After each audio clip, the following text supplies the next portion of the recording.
All right, people. Welcome to the webinar. If you are in here, let us know where you're from in the chat box. Stephen, Claude, Scott, Tony, Bruce, Dave, Alex, Simone, Tyrone, they're flying in, flooding in. Oh, it's looking great. Let me get a screen going here. Wait 1 second, friends. We're going to give people probably a minute or more to join, and then we'll get started right away.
You should be able to see my screen. Do you guys see that?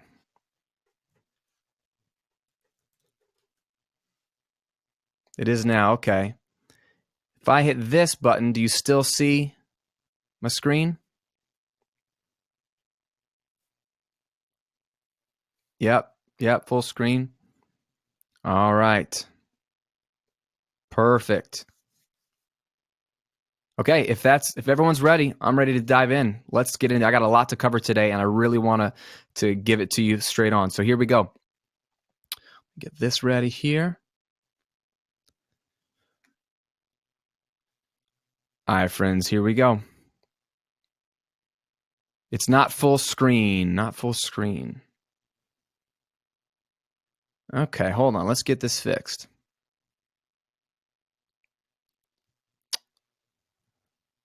Wonder why that is. Sorry, friends. Give us 1 second. We got this working last time.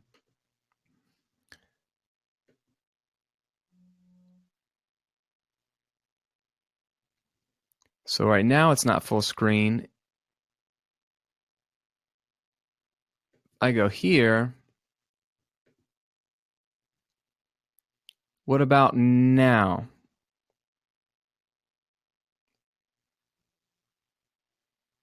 All right, hold on. I know. We got it. Let's figure this out. Let me stop the sharing. Let's share it a different way. Entire screen. That's why.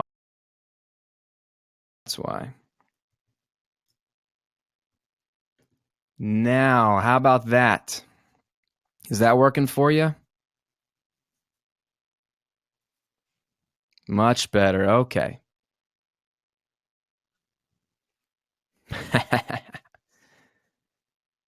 Cool. All right, let's hit it.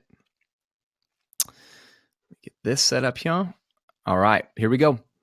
Now, we've got a lot to cover. My goal is very, very simple. I'm going to show you an untapped way to make a great living from working on music. And by the end of the webinar, you are literally going to have a plan to start earning a living from music, all from the comfort of your own bedroom or home studio. This is what I do, and I'm going to show you exactly how to get started. In the next 45 minutes, I'm going to walk over a lot of different stuff, but I'm going to walk through the 3 biggest myths that prevent people from earning a living from music, the single biggest opportunity right now to make a seriously good income from music, how to make yourself stand out so that people pay you instead of somebody else, a 3-step action plan to get you started earning a living from working on music, and an exact word for word email message that you can send to get your first work to build your portfolio. Now, if you stay to the end, I'm going to give you a link where you can download the slides from this presentation so you don't have to worry about taking too many notes. This will be much, much easier for you, so you can just zero in with me for a minute, but these slides will only be available for you if you stay to the end. I'll give you that link at the very, very end. Now, a couple important reminders. You've got to be passionate about working on music, and that's one thing I can't give you. What I can help you with is showing you how to turn your passion into an income. Also, you have to put in the work to see results. This is not a get-rich-quick scheme. Those don't exist. I wish I could give you like gobs of money quickly without having to do any work. That just doesn't exist. And then a little practical note, I'd really suggest switch off your phone, put it on airplane mode. I want to cover a lot, and we don't have a lot of time. So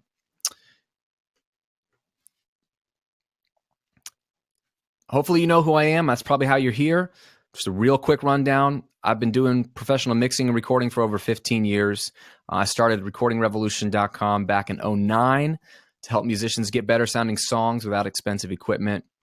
We've got over 200,000 monthly readers, over 25 million YouTube views, and I've been honored to be featured in places like Huffington Post, Avid, Waves, Pensado's Place, Yahoo, and more. And these are just some of my friends who are doing what I think are amazing things in the music space and some really nice stuff they've said about the Recording Revolution. I'm humbled to know them, and I'm humbled to have them as actual readers of my website and viewers and huge supporters of what we do. Now, real quick, extremely briefly on my story, this is going to be all about you, but give you some context. On the left picture, that's me back probably 8-9 years ago doing a record in Virginia, a mobile record. I flew up there, recorded a band, and that was a big part of what I've been doing for over the years. I wasn't always doing recording and mixing.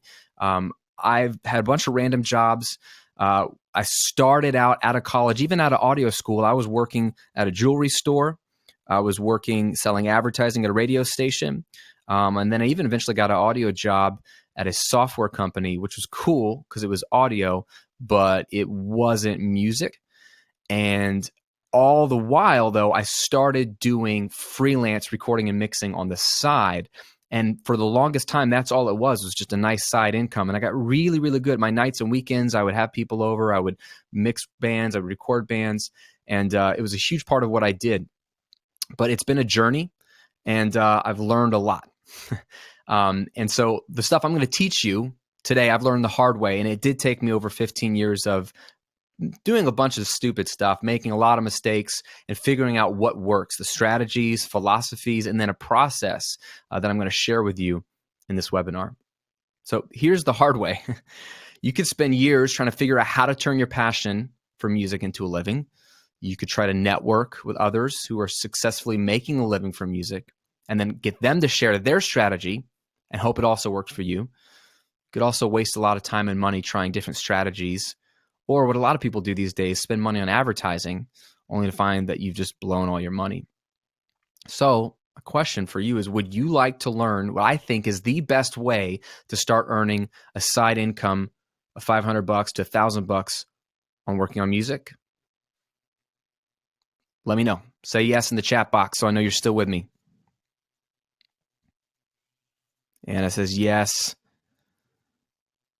Carlos, Edwin, yep. Perfect. Let's do it. Let's talk about what I think is the untapped opportunity right now. People say, Graham, is there still opportunity for me to make a living doing audio? Or they think that the whole music industry is collapsing. No. This is the best time to even consider making a living from music. And the reason is this. Every day, friends, there are more and more musicians who are jumping into this space of wanting to create their own music and share it with the world. And it's because of this revolution, right? Gear is so cheap, so anybody and everybody can start recording and sharing their song ideas with the world. What that means is you have more independent artists than ever before, okay? And the opportunity for you then is to help those musicians make their songs sound better. They might be able to record, but they might need help with mixing or mastering. They might be able to songwrite and do demos, but maybe they really don't know how to get a professional sound even with their equipment. There are a lot of those people. Trust me, I interact with them all day. You, on the other hand, if you've been following the Recording Revolution, you hopefully have learned a lot about recording and mixing and maybe even mastering to the point where you have something to offer. You could help them get a great sound and help them realize their musical dream and get their music out there to the world. That's the way you're going to make a living, make this side income in music, is you help other people get their songs to sound good. Here's the thing. You're going to take something you already know how to do and get paid for it. That is what is amazing, and there's so much opportunity out there. Now, I have taught these strategies, the ones I'm going to show you today, to over 1,000 people, okay, who are now successfully earning a regular monthly income from working on music. And some of them, it's just on the side as a hobby, and it's just an extra bit of money every month, which is great. Others have turned it into their full-time income. But before I show you this 3-step process to start earning $500 to $1,000 per month from music, I need to bust some myths, all right? Myth number 1, the I don't have anything to offer myth. If you know how to record, mix, or master, you have a lot of value to offer, okay? Because what comes easy to you is like rock science to others. Think about the way you were when you got started. You didn't know anything about recording or mixing. You were frustrated. That might be how you found me with the Recording Revolution. All these musicians who are coming online and starting to make their music, and they feel excited because they have the gear now, they don't know how to use it. And it's complex to them. But if you've been recording and mixing for a while, yeah, it might be no big deal to you, but it's a big deal to others. Now, also think about it from a busy musician's perspective who doesn't like to record or mix, okay? They might even know how. They might even be really good. Some of my clients are really talented at recording and mixing. They just don't want to do it. They would rather focus on their craft of the songwriting, of performing, of touring, of interacting with their fans, and they'd rather bring in an outside perspective. And they will pay me to do something they technically know how to do. They're just busy, and they feel like I'd be able to do a better job focusing on them. Make sense? Myth number 2, the I don't know how to run a business myth. Okay, I get this one a lot. I don't want you to be overwhelmed by the word business. Okay, in reality, you're simply getting into freelancing, okay? That's all I want you to think about is freelancing. What is freelancing? It's simply this. You get to work when, where, and how much or how little you want to. This is great. This is really no different than a photographer or someone who cuts grass, okay? You have a service and you offer it for clients on a case-by-case basis. That's all you're doing. You're simply leveraging a skill that you already have to serve other people and earn money. Now, how fun is that? That is what I love about freelancing. And so when I say business or a side business, that's all it is. Don't get overwhelmed. Don't overcomplicate it. And myth number 3 we need to bust is the nobody will actually pay me for this myth. Or worse, I don't deserve to get paid. Okay, maybe you're thinking this. Let me encourage you. People pay for what they don't know how to do. Okay, we addressed this in the first myth. Don't assume everybody knows how to record and mix very well. There are a lot of people who don't. In fact, most people don't. Most people who own equipment or who are songwriters and musicians do not know how to record or mix very well. So don't assume they already know how. Okay, they will pay you for you to do something they don't know how to do. People will also pay for what they don't want to do themselves, okay? Like the busy musician, like some of my clients who know how to, they don't want to. Another example with a cutting grass metaphor, I pay people to cut my grass. I certainly know how to cut grass. I cut grass for most of my life as an adult. When I cut my dad's grass when I was a teenager, cut my own grass for years and years and years, and then I decided, you know what? I don't want to cut my grass anymore. So I'm paying someone to do something that I just don't want to do for myself. It's another way to get into business. And then just because you like doing something doesn't mean it isn't a valuable and desirable service. Okay. A lot of people feel like, well, I like doing this. This is fun. This isn't really a valuable service. It's just what I like to do. That's actually a great indicator that it's the perfect service for you to offer because you love it, but it doesn't mean it's not valuable. It might be very, very valuable. Okay. In fact, the strategy that I'm going to show you today, if you implement it, people will actually want to pay you. Okay. They won't just feel like what you're offering is valuable. They will want to hand over their hard-earned money. Got it? All right, so are you ready to dive in to learn the 3 steps to start earning an income on the side from working on your music? If so, let me know. Say yes in the chat box. Hang in there with me. Now we're going to get into the meat. Yes, Daniel. Ready to go, AJ, Sergio, Alex. Perfect. Everybody's ready to go. Let's do this. All right, step number 1. This is critical, okay? 3 steps. Step number 1. Determine your ideal client and your unique offering. This is huge. People get tripped up on this, determining your ideal client. This is one step that I honestly see most freelancers skip. They skip this entirely, and yet it's quite possibly the most important element of your business, okay? And real quick, before I forget, because I don't think I mentioned it, if you have specific questions about this stuff, I know you're itching to ask. I'm going to do Q&A at the end of the webinar. So just save your questions for then. I will definitely be able to answer your questions. So for now, let me just get through the material so you get the meat of it, and then we can dive into your specific questions. Forgot to mention that. So yes, don't want you to skip this part. This is really, really huge. And here's the idea. I don't want you to work with everyone. I want you to shed that mentality of take every work you can get, work with anybody that offers you money. This is a bad philosophy because the wrong clients will sap your energy. They will sap or take away all your joy. It's not fun to work on clients that are really, really annoying or demanding. I've been there. And then more importantly, they'll sap your time. The wrong clients will take away time that you could be developing or working with other ideal clients. Okay? There is an ideal client out there for you, and not everyone is that person. Now, related to this, I don't want you to just quit your day job just yet when you're starting out, because if you quit your day job, one thing happens for sure. You become desperate. You need money. You become desperate, so you take everything that comes your way, and that is a position of weakness to be in business. You want to be working from a position of strength, which is you don't need the money. At least you tell yourself, I don't really need the money, so I'm going to be picky with who I work with. Not too picky that I'm looking for some perfect person that doesn't exist, but someone who is an ideal fit for you. Okay, you don't want to be desperate, so don't quit your day job right now. Start off so you can find your ideal client, and then you won't do something dumb. And by dumb, I mean I've done it. I've worked with clients I really shouldn't have.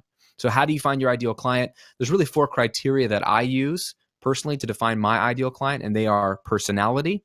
I literally have a list of what kind of personality of people do I like to work with. It might be easier to think about people you don't want to work with. Maybe start with negative experiences you've had. I don't want to work with people who are like X, Y, Z, or whatever in terms of personality. Because again, you're going to be partnering with them. It's going to take time and it's going to be a partnership. So you want to define their personality. I also define it by their income or their budget that they can spend. Basically, how much can they afford to spend?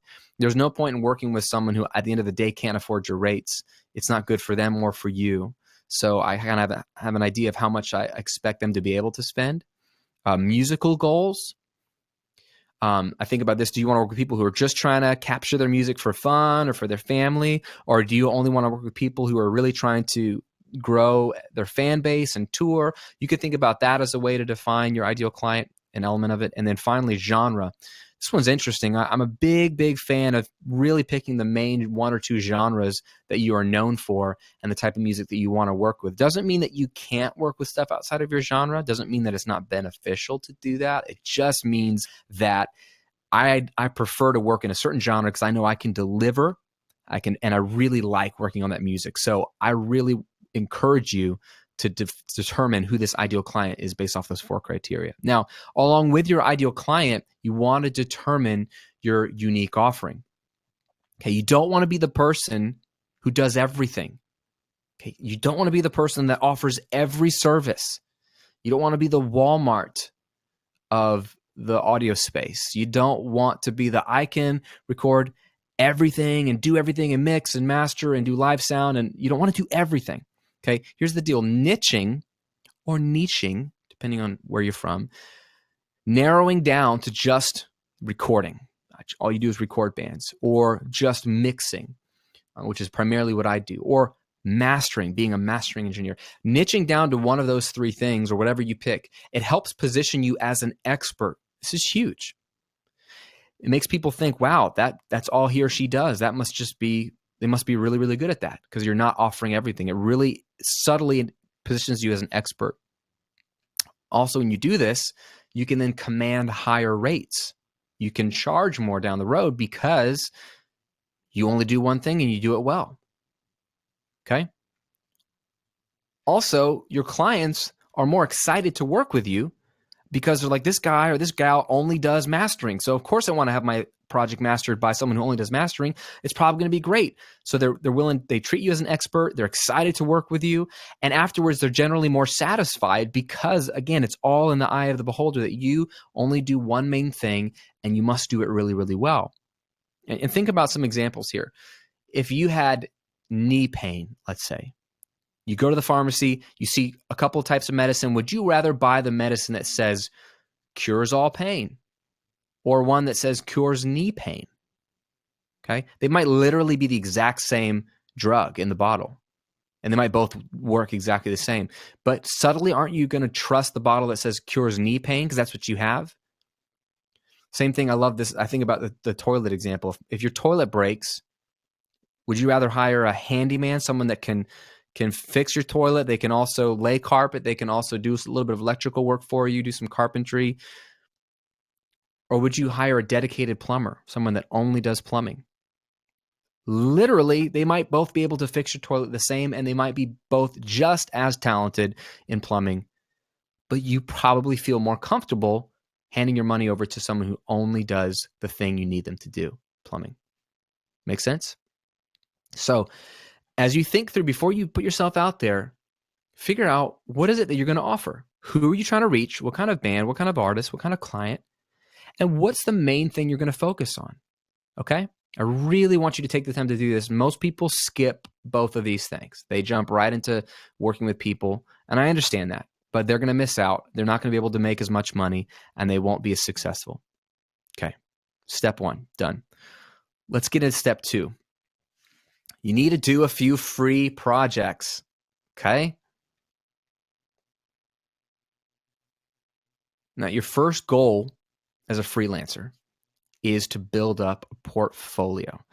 Your portfolio is going to be your credibility marker. This is going to be what allows you to sell your services down the road. Without this, it's really hard to ask people for money because they don't know what you can do. So your portfolio is very much a moneymaker for you, and it will be. It'll be a very important part of what you do. Now, the best way to do this is to do some free work in the beginning of your journey, okay? This is why you start out and you're willing to do work for free at the beginning, is because in exchange, you know you're going to build up your portfolio. Now, you got to keep in mind here that free doesn't mean you're doing someone a favor, okay? You need to be professional, and you need to guard your time. Be professional and guard your time. You want to treat it like any other gig, as if you were exchanging money in terms of what you offer and what's allowed and how many revisions and your communication style and what you expect of the band and what they expect of you. The only difference is that you're not exchanging money. You still are exchanging something valuable. You are getting a portfolio from them, an experience from them, and they are getting the same mix or master or recording. So they get something of value, and so do you. You don't want to water it down. So you got to still treat it like real work, but you need to do some free work to build up a portfolio that represents what you're capable of doing. And over time, of course, your portfolio will change and evolve as you work with different bands or artists. And as you get better, you'll want to refresh it. I've always looked back at old portfolios and been like, that mix is awful, because I've just gotten better, but it was a good snapshot of what I could deliver at the time. And that's what people are looking for when they want to hire you down the road, is they want to be able to hear, what have you done? They want to be able to hear work you've done and go, wow, this guy's good, or wow, this girl really knows how to turn out a great recording. And then they feel comfortable engaging in a potential conversation about payment with you and working with you. So you got to do a few free projects. And yeah, if you have friends who are musicians, I say start there because it's the absolute easiest thing to do. This is how I originally started. Was I went up to my friends who were in bands and said, "Hey man, let's work together. Can I record? I'll record a song for you for free, or your album. I need experience." And they already knew me. They trusted me. It was easy. But not all of you will have a musician circle where you can do that, and I understand that. If you don't have a bunch of friends who are musicians that you can already start doing free work, I want to give you an email template that you can use to reach out to other bands who have never met you, never heard of you, that will help you land a gig and a potential future partnership with them, okay? This is really, really helpful. Here's the template. I'm going to walk through it with you. I'm going to read it through and unpack the psychology of this email. The idea of this is not necessarily that you copy it word for word. In fact, if every one of you, and there are thousands of you who are signed up for this webinar, if everyone's copying this email and it gets out to a lot of people, it'll sound a little forced. It's more of a template you can mix and match and tweak as to give you a framework. But follow the flow here. So let's say there's a band that you really want to work with. And again, this is just to get free work, to build your portfolio. Here's what you would say. You'd send them an email. You say, "Hey, Jimmy, Susan, Trevor," whatever their name is, "I'll just take 20 seconds of your time." Or, "Can I just take 20 seconds of your time?" This first sentence is very strategic because you're saying right away, even in the preview that shows up in their inbox, if you have Gmail and you see the first few lines, they know they don't have to commit to a long email. It's going to be very quick, which makes them at ease because they're probably busy. And it also allows them to respect you a bit more because you respected their time early on. The second sentence, "My name is Graham, and I'm a huge fan of your music, specifically your whatever EP or song or album." Okay. This sentence is very strategic because it starts to immediately compliment them. People, and musicians in particular, love to hear from their fans. They love to be praised. We're all vain in that way. And if you can then specifically mention a song or album or project that they did, it's a double whammy because it shows that you really are a true fan. Because it's not just "Hey, love your music." It's you're pointing out something specific that you love. And it shows that you've taken time, and they feel even more excited about this email because like, "Oh yeah, I love that album too," or "That was one of my favorite songs," or "Wow, no one ever mentioned that song. That's cool that this guy Graham really likes it." So within 2 seconds, you've said, "This is not going to be a long email. And look, I love your music, specifically this." They're already getting warm fuzzies. Very, very important. Next sentence, "I'm a producer." So now I'm saying who I am. In the Bay Area or wherever you live or whatever. "And I have a simple proposition for you that I think will help you get more out of your music, get more of your music, out to your fans, absolutely free." Okay, now here's the bait. You're saying, "This is okay, I'm a producer, I'm an engineer, I'm a mastering engineer," or whatever. Okay, now they know who you are. And you have a simple proposition for them. And then you get right to the benefit that will help you get more of your music out to your fans. So that's a benefit. And here's the kicker, absolutely free. Okay. All in one paragraph, you've done a lot to get them even interested to read the rest of your email. If you don't set up the email this way, they won't have time or care to read the rest of your email. Trust me, from a guy who gets hundreds of emails a day, some emails that reach me are a lot more effective than others. And you can see a lot of the psychology in this first paragraph, getting me to even read the rest of the email. Here we go. "I'm currently updating my mixing portfolio and would love the chance to work on some of your music. My offer is simple. You send me one of your most recent recordings, and I will do a complete professional mix of it at no charge, no strings attached." Okay, so here's the details of the offer. Now they understand what you're trying to get out of the deal. Okay, you're updating your portfolio, so you want some work to feature. Okay, that now they know why are you even contacting them? And then you've cleared up the offer. It's like, look, specifically send me a recording or whatever you're asking for, and this is what you're going to get, a professional mix at no charge. So now they know the clear details. You immediately go back to the benefit here, not the feature, not the what, but the why. So this is that next paragraph. You can use this mix as a free single or promo song for your fans in between albums or EPs. It's a great way to add value to your fan base at no cost to you. So again, see how we went back to the benefit to them, giving them even ideas of how to use this. They might not even have a new song to record. They might not even have new material, but you're planting ideas. You're incepting ideas into their mind of, that would be cool. Oh, this is a great way to add value to our fan base, and it would cost us nothing. So very, very benefit driven to them. And then let's end this email very strategically. Next paragraph. I can have the mix delivered to you within 4 days of receiving the files. This is strategic. So you're trying to move into like taking an action step and get them to think about, oh, wow, you really want to do this. Okay, Mr. Graham, and you can get this to me within 4 days of whenever I give you the files. This is doing two things. It's getting them to think about it tangibly and thinking about how quickly the turnaround could be for them. Also, you're doing something strategic. You're under promising and over delivering, because actually, if they gave you the files, I bet you could mix it in a day or 2 days or 3 days and have it to them in less than 4 days. So you're giving yourself a window of time that you can over deliver. And they're like, wow, he got it to me even faster. If 4 days isn't reasonable for you, make it 7 days, make it whatever. But write a period of time that's not too long, but definitely longer than it takes you, so that you can over deliver later.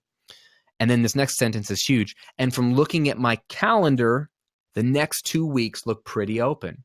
Wow, this is bold, because now you're saying, I'm ready to work on this in the next 2 weeks. How about you? So it makes them think about their calendar, and they're like, wow, do I have anything ready in the next 2 weeks? It gets them to think about it more on the ground in a real practical sense, as opposed to a cool idea that someday we should do. You got to give them some urgency to be like, let's work on this together soon, because otherwise, even if they want to do it, life will get in the way and they'll move on, and you want to narrow it, lock it down for them.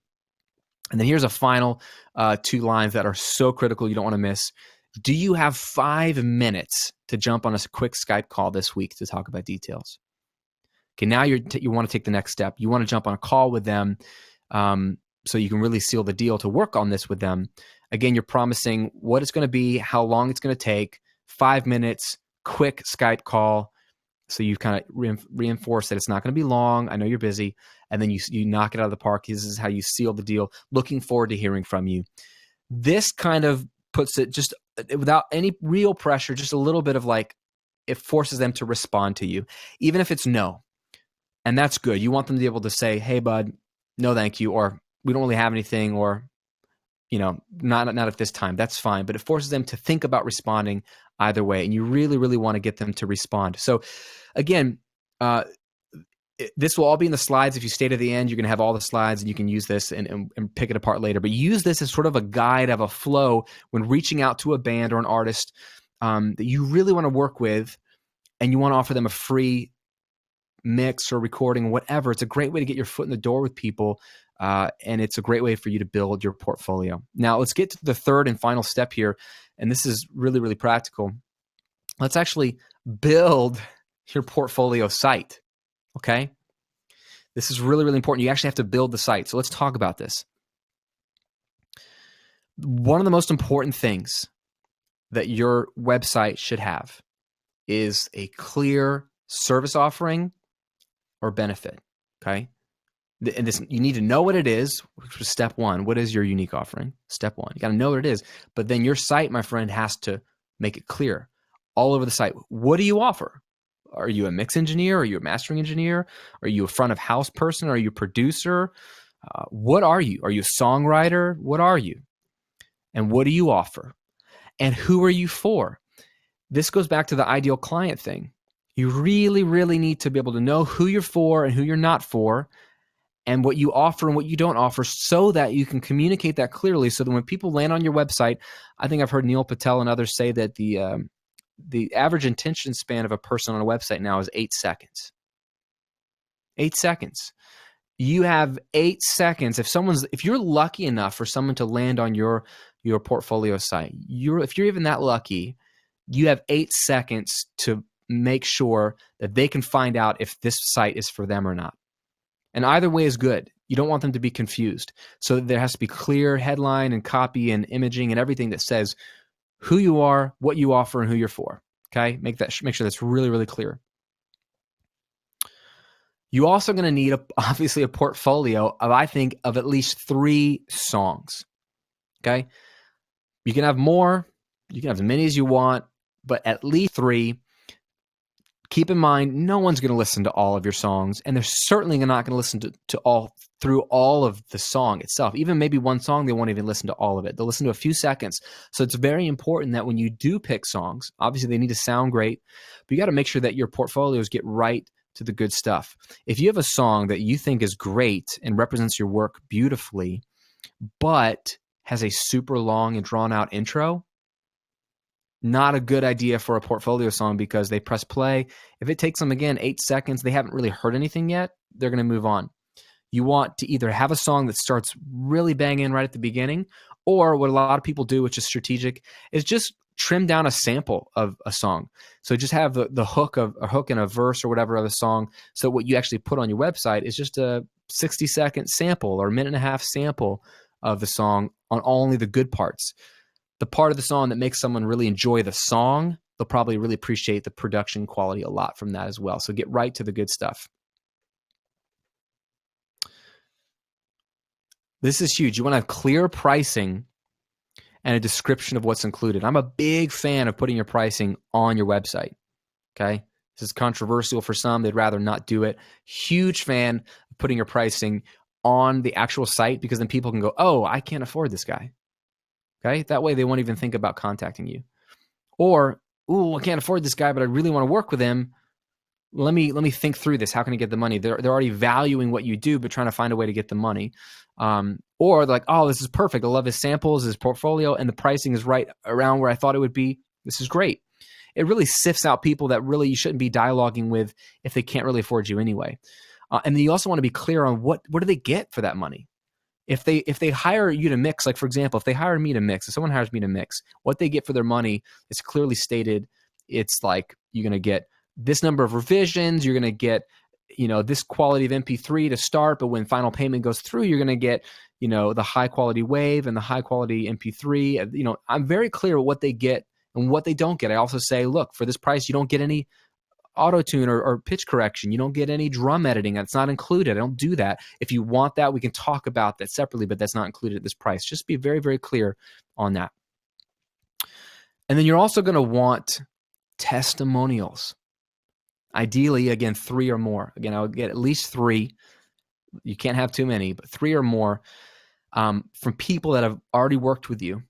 Now, if you haven't worked with anybody, of course, you've got no testimonials. As you start to reach out to bands and do free work, you're going to want to ask for testimonials from every client you work with.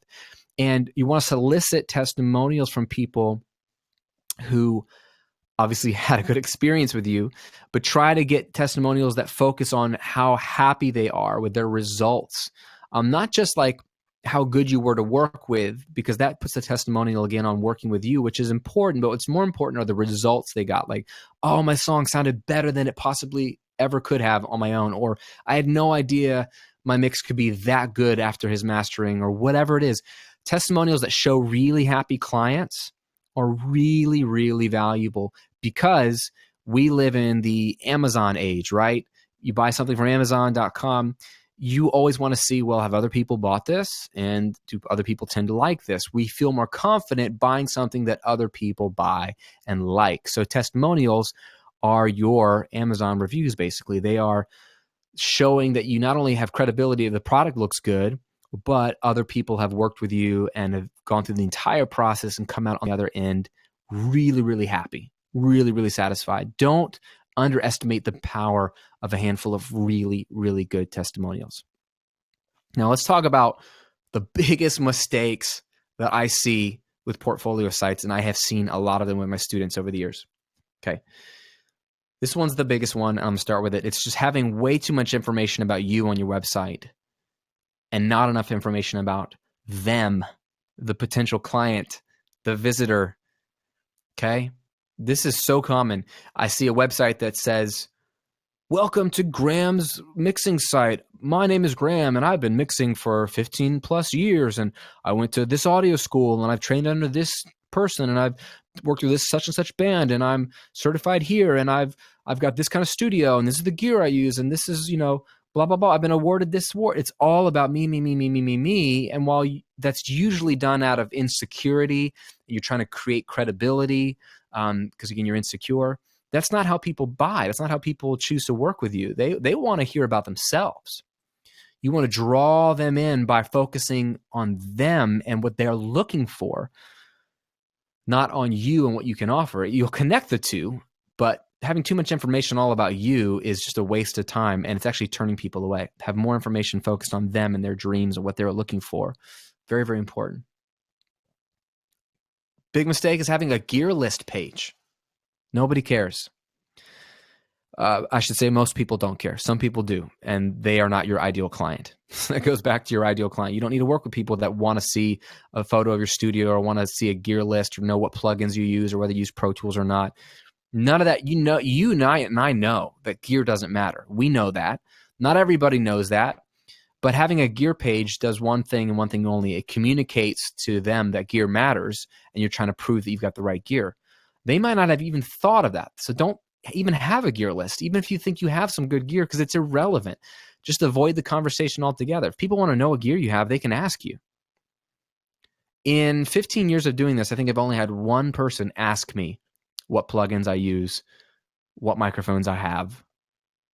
They don't care. The right people don't care. So I don't have a gear list page. I actually used to have a fake gear list page, and I would tease people, be like, gear list or studio, and they'd click on it, and I'd write about how I have this ridiculous $100,000 SSL console, and I listed all this stuff, and then I said, no, I don't have that stuff. That's stupid. Why in the world? That would cost way too much money even to power and maintain that stuff. I can pass on the savings to you by working in the digital domain. And I made fun of gear list pages, but that's how snarky I am about them. It's a waste of time. Another mistake, we talked about this, too many services offered. Again, I see a lot of insecurity here. People want to do everything, and they list, I mix, I record, I master, I can produce, I can do mobile recording, I can do all this stuff. You don't want to do that, okay? Too many services offered. Complicated pricing structures. Don't have so many packages and versions of a price depending on what they do. Keep it so simple. All right, you don't want to lose people with complicated pricing. The simpler, the better, honestly. Busy and hard to navigate websites. This should not be a problem for you. Please don't fall into this trap. Less is more. You really don't want to have too much stuff on your website, okay? You want to have the right things, and if you have too much stuff, then you're covering up the right things. You're making it hard for people to find the important things like your portfolio, what your prices are, how to contact you, what your testimonials are. You know what I'm saying? So the simpler the website, the better. And then honestly, guys, at the end of the day, your website exists to do one thing: connect with the right type of artist, show your credibility, and present them a great offer. That's the thing. So maybe that's 3 things, but lump them all together. This is all your site is trying to do. And instantly, within 8 seconds, connect with the right type of artist. Okay, if they feel like it's for them, then show your credibility through your portfolio. They take a listen. Wow, this girl, she's good, man. They read a testimonial or 2. Okay, cool. She's worked with other people. They seem really happy. And then present them a great offer. Like, this is what she's offering. Am I interested? Can I afford it? That's it. That's all you need to do. Everything else is really superfluous. It doesn't really matter what it looks like. It doesn't really matter if it's dark or light. It doesn't matter if it's text heavy or image heavy. All those things are really nuanced.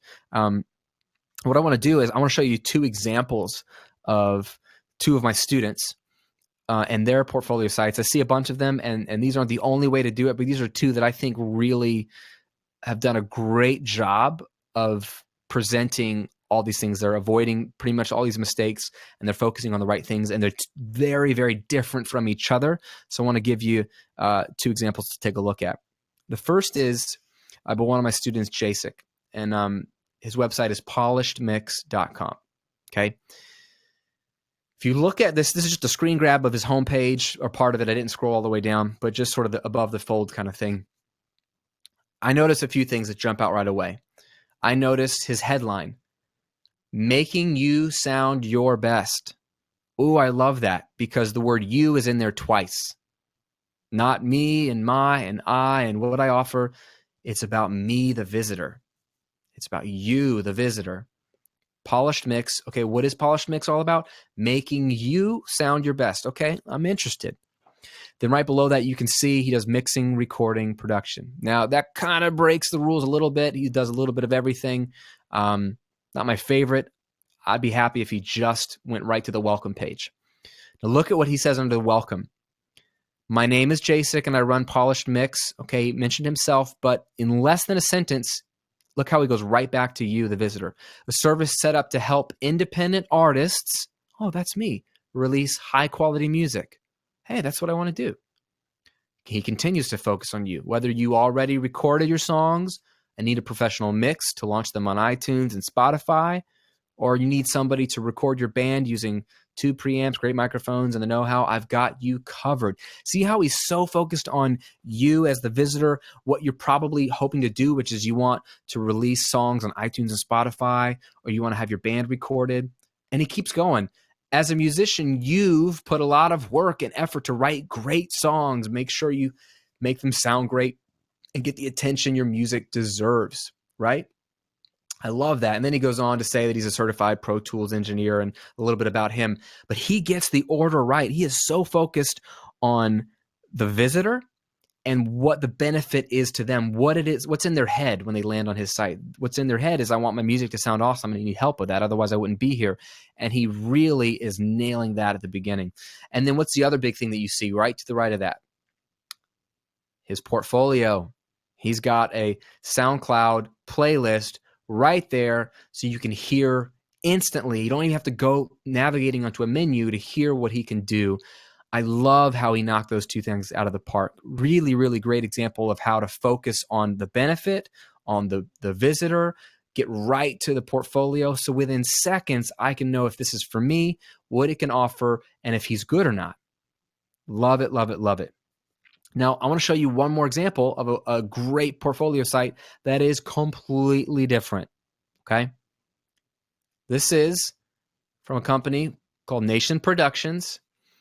And what they do, as you can probably tell if you look at it for 1 second, is they take demos of songs that an artist might demo, and then they get Nashville-style bands, talented session players, and they record full-on produced versions of your song.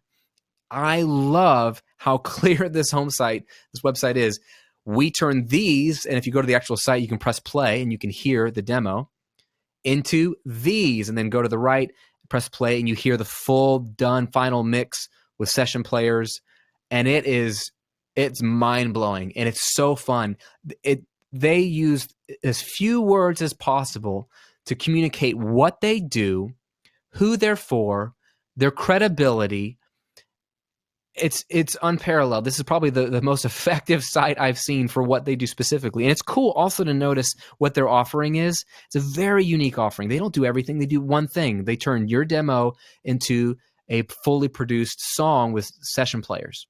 Very, very niche. Not everybody wants that. But someone who does, they're going to want to work with this person. And they give you 3 examples.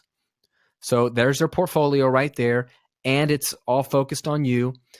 And if you look at the top of their menu, it's very simple. And I love how they didn't use the typical rates portfolio. They actually went a little more creative with the menu. The main goods is what you're looking at. It's the homepage. It's the main goods. It's like, hey, this is what we can do. Boom.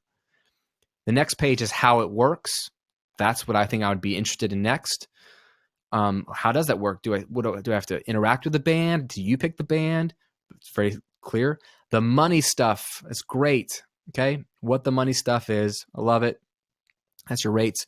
The request line, how to contact them. And then they have a little bit of a blog they started.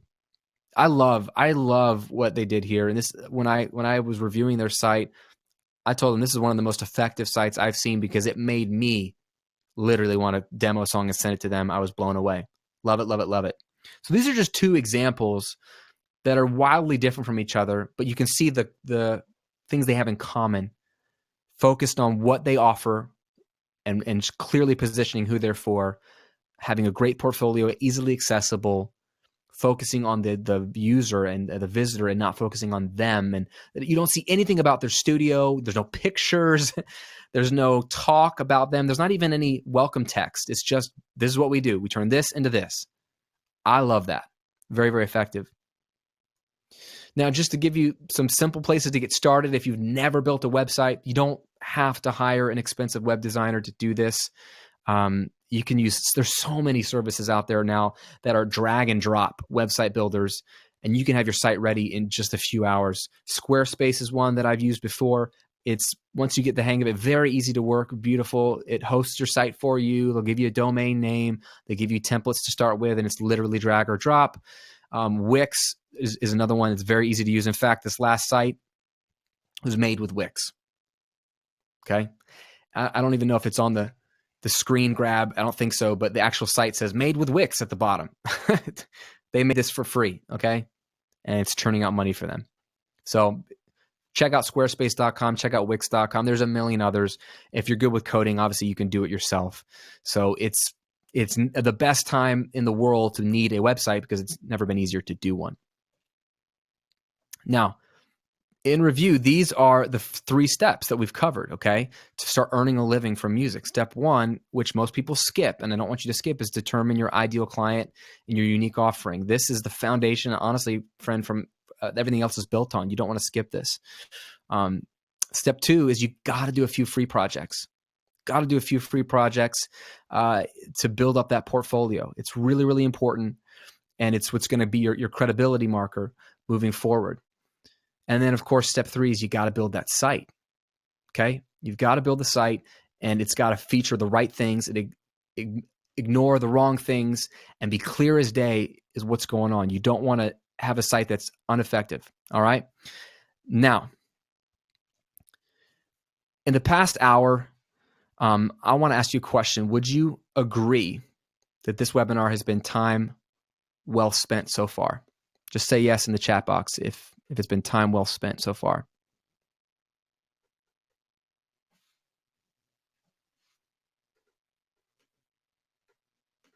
Yes, yes, yes. Everyone's saying yes. Good, good, good. We're not done yet. Oh, good, man. You guys are amazing. You guys are amazing. Great. As you imagine, I can't cover everything that you need in an hour webinar. I wish I could. Even if we had all day, I could go on and on and on. As you can tell, I love this stuff. And I've only scratched the surface. So I've got something for you. It's going to allow you to get everything that you need in order to generate a great income from music. And it's literally step by step. And in fact, if you act fast, I'm going to make you a very special offer. So you want me to keep going with the webinar? Can I teach you some more stuff right here, right now, and tell you about how to get your hands on everything that you need in order to create great income from music? If so, just type yes in the chat box if you want to hear about it. C. Yes, yes, yes. Great. Awesome. Let me tell you something about something I call the freelance arc. This is very, very important. Yeah, I love you guys are still coming in. Awesome. Now, there's 4 stages to the freelance arc. In stage 1, this is a way I view this whole process of freelancing. Stage 1 is where many of you are at. It's where maybe all of you are at right now. You don't have any clients. You haven't even started. You're wondering how to do this. And you're wondering, you're insecure, am I good enough to do this? We all have to start that at that place, and it's a real, real place. I hope that today, the point of today's webinar is to get you to go from stage 1 to stage 2, which is free work. This is a legitimate stage. This isn't where I want you to stay forever, but this is also not a stage that you typically skip. You need to develop your craft, the business infrastructure. Obviously, we've talked about your portfolio website, your portfolio, getting testimonials, figuring out who your ideal client is, your unique offering. All this is happening in stage 2. This can be a fun and liberating stage. This can be a creative stage. This can be a flexible stage. For some people, you might do this for a month. So for some people, this might be a stage you do for a year. You might have a lot of friends that you're doing free work for and just loving it. One of my friends, Joey Sturgis, who's an award-winning mix producer, recording engineer. He does a lot of metalcore, a lot of really, really heavy bands. He did this too out of his parents' garage, just fiddling around with, out of his friend's studio too, fiddling around with gear, recording all of his bands that he knew of in his circle for free for a long, long time, and becoming known as someone who's really good at this and never thought he could charge for it. We all have to spend time in free work. And in my mind, this is the stage where you're not just testing the waters to see if you're any good. You are secretly and not so secretly collecting your credibility, which is your portfolio, and get a good portfolio. So work with really good bands here. Please don't work with everyone. You might have to at the very beginning. I get that, but start working with your ideal client as soon as you can in the free work stage. Now, stage 3 is really important. That's paid work. This is the hardest jump from stage 2 to stage 3. Most people are so scared to start charging. Okay? They're so scared to start charging because of a couple things. One, they don't know how much to charge. That's a very practical thing. They're afraid of charging too much or too little. They don't even know where to begin with that. So that's a question I get all the time. Graham, how much do I charge? Another reason they have a hard time jumping to stage 3 is that they're insecure. Going back to those earlier myths, who am I to offer this stuff? Who am I to charge for this stuff? Why would people pay me? Okay. This is a huge reason people don't jump to stage 3. They're really insecure and they stay in stage 2 for too long. Okay. You don't want to stay in stage 2 forever, because if you do, you're doing a disservice to yourself and to potential clients, because you'll do better work and they'll put in a better job as the talent if you're charging something. It's funny, something funny happens when you charge. Everybody takes it way more seriously. So very, very important that you move to stage 3 as quickly as you can after getting your portfolio. Okay. Now, there's another stage. You would think that would be the end of it. The 4th stage of the freelance arc is raising your rates. And this is a stage that you don't actually ever leave. You only over time increase your rates. I would say probably every year or so, as your portfolio improves, as you work with better talent, as you improve and your skills get better. Maybe as your studio develops and you have better equipment, or you can offer more services or more in-depth services or whatever. For example, when I was recording bands, I started to reinvest money into my studio, and I could eventually buy an audio interface and the microphones and everything to be able to record multi-track drums beyond 2 channels. Now I could do more for my clients. I have more to offer. I raise my rates, et cetera, et cetera. So you don't want to skip this. You don't want to stay at your rate. Most people, when they do get to stage 3 and they're charging something, they're not charging enough. And so stage 4 is important to actually charge what you're really, really, really worth. So the question for you is, where are you on the freelance arc? Are you stage 1? No clients? Are you stage 2 already, starting to do some free work? Or maybe you've been living in stage 2 for too long and it's time to move to stage 3 and start charging.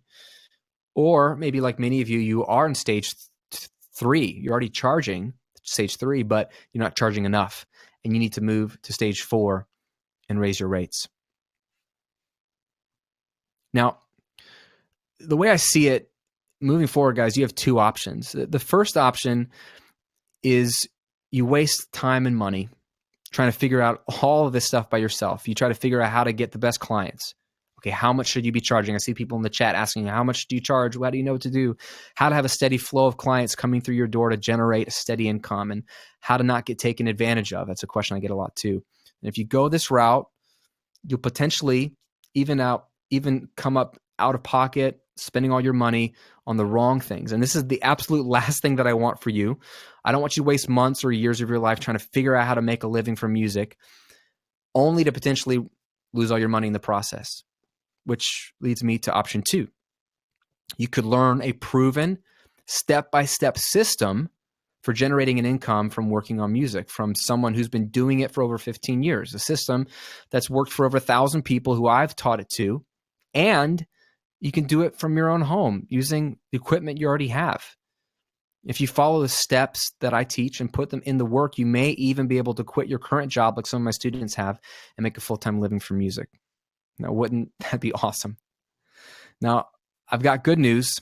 I have a program called the Audio Income Project. I love it. It's a 6-week step-by-step video program that shows you how to generate a steady side income of $500 to $1,000 per month from working on people's music in only 5 hours a week.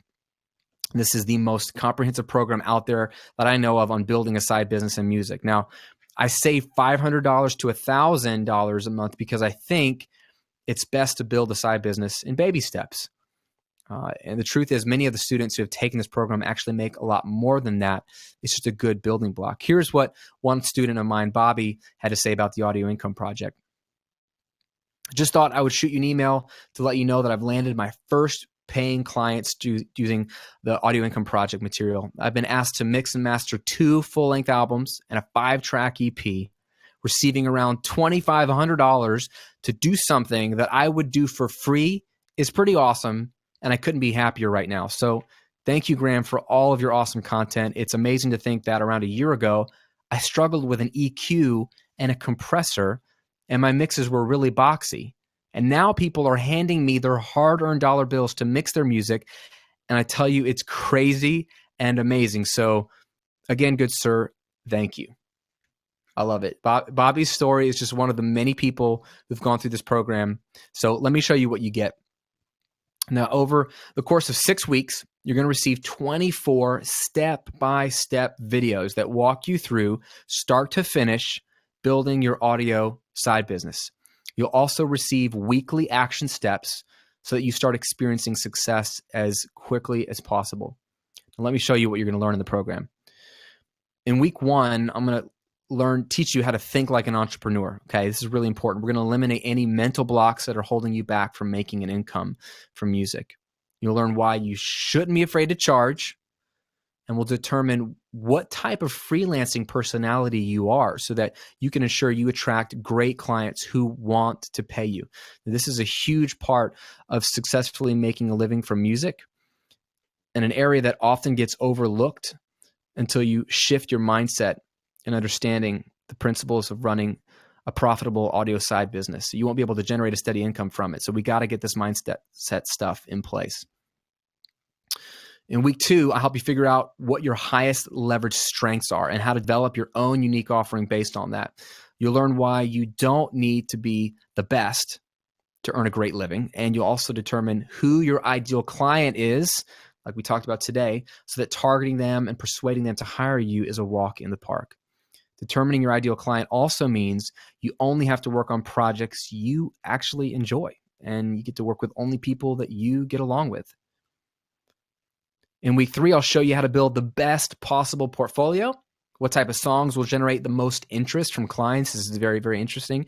I'll also show you how to build your website so that when musicians and bands visit it, they'll be eager to work with you over anyone else. And you'll learn how to determine your rates. In other words, how much you should charge for your services, and how to package your services in a way that allows you to charge more and make more money from the same time investment. Really important. Now, week 4 is one of my favorites. In week 4, you're going to learn how to find the best clients, and you're going to learn what I call the 5-point client pitch. This is another email template that you can send out to land high-paying clients just about every time. You're also going to learn how to run recording sessions when you're with your clients, if that's what you're going to do, so that you do it in the most efficient way possible.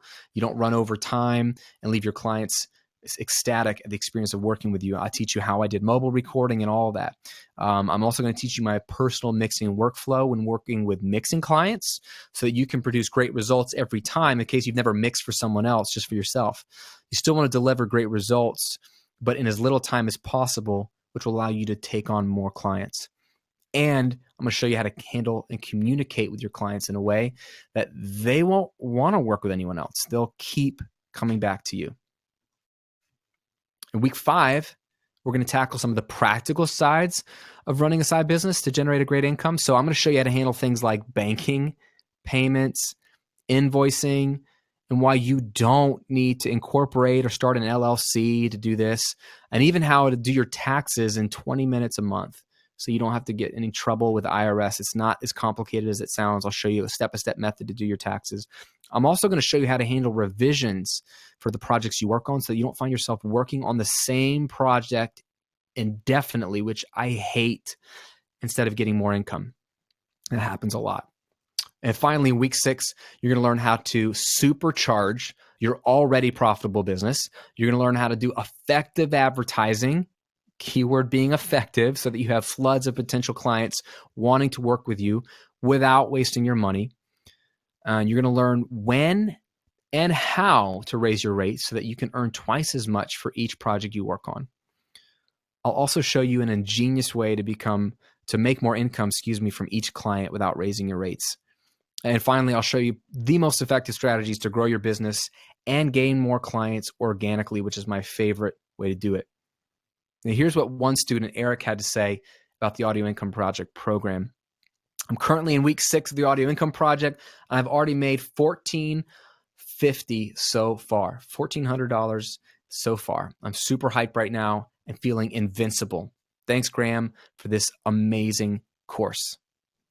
So here's an overview of what you're going to get in the Audio Income Project program. First, you're going to get the Audio Income Project videos that show you how to build your audio side business step by step. This program material is valued at $2,000. You're also going to get weekly action steps so that you have a simple plan to follow to ensure you succeed. This is like your homework, and this is very important so you don't just consume a bunch of information. You actually follow the steps and take what you've been learning and apply it to your business and do the homework each week. And you can download MP3s of each video so that you can listen to the course material from anywhere whenever you need it. So the total value for all of this is $2,100. Now, I should tell you that the Audio Income Project is not for you if you're expecting a magic pill to generating an income from music. If you expect results without putting in any effort, this is just not for you. You have to be passionate about working on music, and you actually have to be passionate about your clients. You actually have to want them to succeed. But what I will say is if you follow the steps, you will be well on your way to generating a great living from music. Now, I love the results that Scott experienced in little time from following the program. He said, over the past weekend, I recorded my first paid client demo in 2 days for $400. With the money I just earned, I was able to upgrade my bag of tricks and buy some new plugins.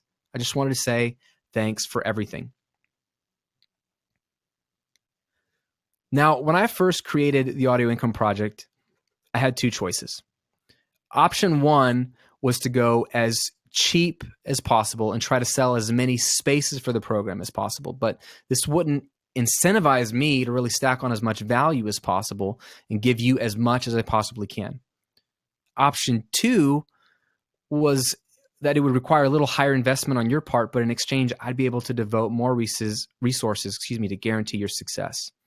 So if you sign up for the Audio Income Project before this webinar ends, I'm going to give you 2 huge bonuses.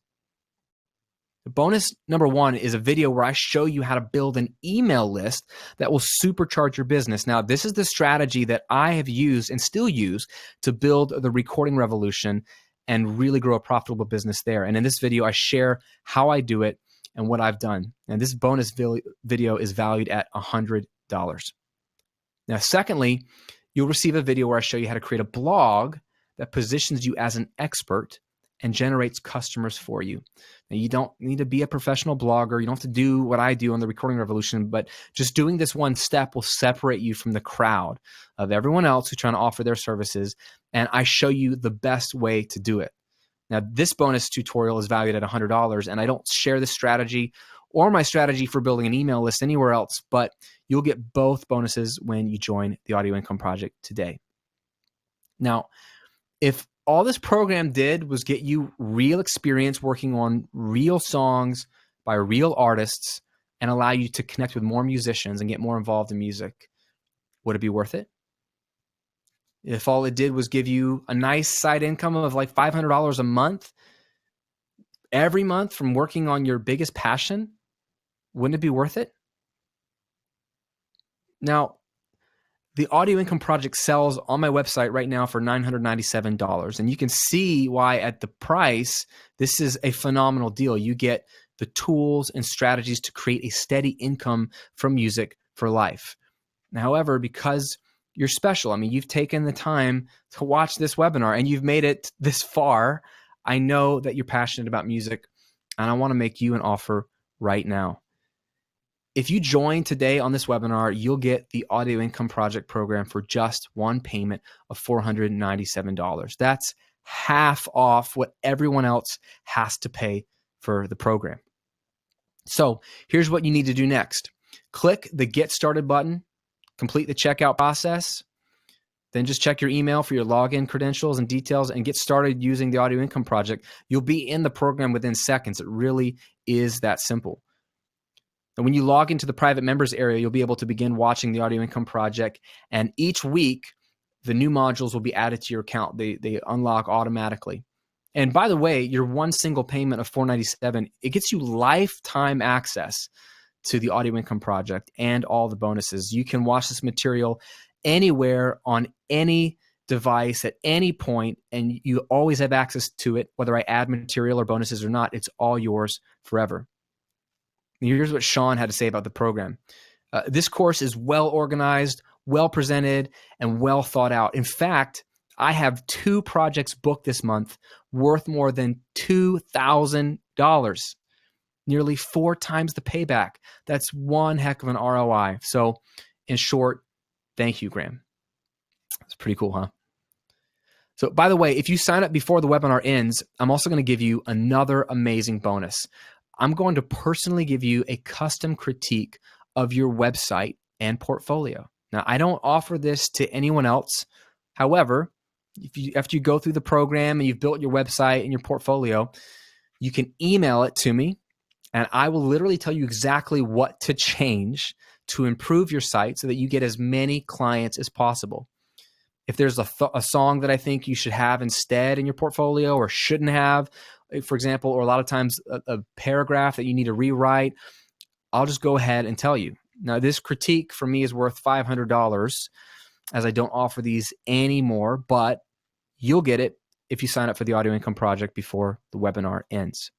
So just click the button, get started now for just $497. All you have to do is click the Get Started button and enroll right now. Now, there's 2 choices you can take. The first option is that you can do nothing and you don't take this leap of faith, which, by the way, is a leap of faith that is 100% risk-free.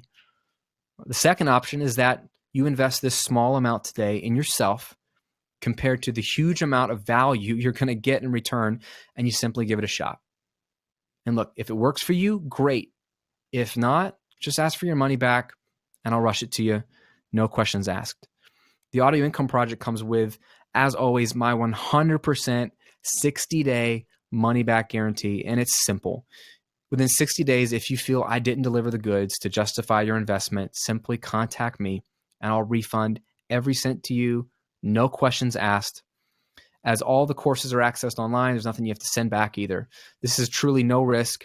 In fact, it puts all the risk on me, as I'm sharing all of my proven strategies and tactics for building an amazing income from music in very little time, yet you have the opportunity to say no thanks at any time. The real question is it worth gambling a few minutes of your time to potentially have a complete system for making a living from your passion for music? Now, a friendly warning, you only get the bonuses if you sign up before the end of the webinar. So the bonus videos where I show you how to build an email list the way I built the Recording Revolution, and how you can use some of those same strategies with blogging and email, and my custom critique of your website and portfolio, these are only for people who join the Audio Income Project before this webinar ends. So in review, when you join right now, here's everything you're going to get. First, you're going to get the Audio Income Project videos that show you how to build your audio side business step by step. This program material is valued at $2,000. Weekly action steps. So you have a simple plan to follow with homework to ensure you succeed. You're going to get downloadable MP3s of each video so you can listen to the course material from anywhere, whenever you need it. You're going to get the build an email list bonus video where I show you how I grew the Recording Revolution. This bonus is valued at $100, and I don't show these email strategies anywhere else. And I'm going to give you how to build a customer generating blog bonus video, which is also valued at $100. You're also going to get the custom critique of your portfolio and your website, which is worth $500. So put it all together, you're getting $2,800 of value for just one payment of $497 if you join before the webinar ends. Now, the way I see it, there are two types of people. There are those that make things happen with their career in music, and there are those who just watch other people make things happen. And I don't want you to be the second person. I want to help you create a living from music, just as I have to over 1,000 other people who've taken this course. So I hope that you'll join me on this journey to creating an amazing living from helping others with music. Now, as I promised at the beginning of the webinar, you can download the slides for this webinar, and you can get these at this URL right at the top of the screen, recordingrevolution.com/income slides. That's where you can get all the notes from today. And I noticed we got a lot of questions during the webinar. So what I'm going to do now is do a Q&A to answer any questions you have. I'll leave the link up so you can join the Audio Income Project and get the bonuses. They'll only be valid if you join before I end the Q&A.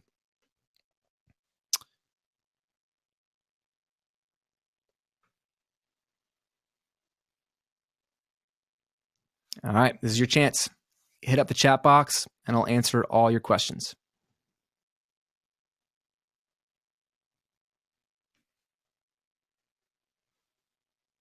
Graham, greetings from Canada. I wanted to know how often should I be looking at updating my portfolio? 6 months, 1 year, 2 years? How about testimonials? Refresh them often? Okay, this is from Sergio from Canada. Great question, Sergio.